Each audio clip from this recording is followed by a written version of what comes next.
एक प्रश्न एक गुण. साखरेचा भाव 25% वाढला.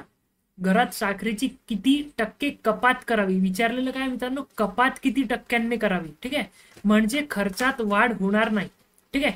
आता बघा, याच्यासाठी सगळ्यात सोपी पद्धत काय. साखरेचा भाव 25% वाढला ना, असं गृहीत धरा की 100 रुपयाची पहिले साखर होती. किती रुपयाची ती? 100 रुपयाची. आता 25% वाढली. 100 रुपयाची साखर होती तर 25% वाढली, तर आता ती कितीची झाली मित्रांनो? 100 मध्ये 25 रुपये वाढले, म्हणजेच 125ची एकूण साखर झाली. 125 रुपयांची साखर झाली. आता ठीक आहे, ह्या 125 रुपयाला आपण काय गृहीत धरू? 125 रुपयाला काय गृहीत धरू? 100%. हे जे 125 झाले ना, याला काय कन्सिडर करू आपण? 100%. आता याच्यावर आपल्याला प्रश्न सॉल्व्ह करता येते. घरात साखरेची किती टक्के कपात करावी. कपात विचारलेलं आहे ना, म्हणजेच आपल्याला काय करायचं आहे, हे जे वाढलेले 25 रुपये त्याच्यासाठीचे टक्के काढायचे. समजलं का? किती टक्के कपात विचारलेलं आहे. तर कपात म्हणजे जेवढं कमी करायचं आहे तेवढंच जर काढायचं असलं तर 100 रुपये तर घेतच होतो, पण हे जे 25 वाढलेले आहे एवढ्याची साखर घरी आणायची नाहीये आपल्याला. समजलं का? आपल्याला तेवढ्याची आणायची नाही ते विचारलेलं आहे. म्हणजेच आपल्याला इथे काय आले पाहिजे? 25 आले पाहिजे.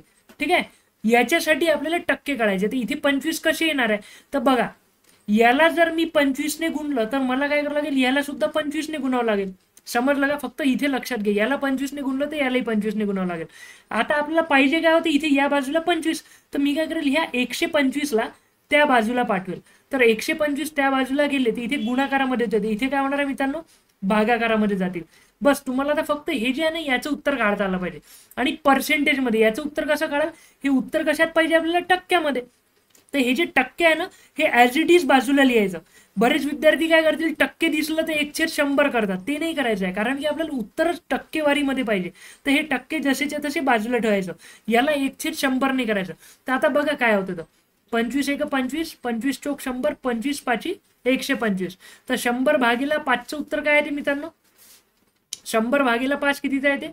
5 10 जा 50, 5 10 जा 50, म्हणजेच किती आले मित्रांनो? 20. तर हे 20 कशात आले? हे बघा, 20 कशात आले? 5 एक 5, 5 गुणिला 20.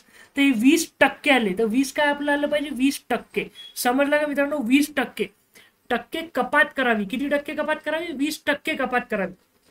तर आपला आन्सर 20 आलं. हा प्रश्न दिसायला खूप सोपा आहे, पण विद्यार्थ्यांना कन्सेप्टच माहित नसते. काहीतरी पाठांतर केल्यासारखं करतात किंवा आपला तुक्का मारतात. ठीक आहे, जर समजला नसेल प्रश्न तर प्लीज कमेंट करा. हे प्रश्न परीक्षेत आलेले आहे. ठीक आहे, तुम्ही जे बघणारे आहे त्यांनाच जर समजलं नाही तर आपल्या व्हिडिओचा काही उपयोग होणार नाही.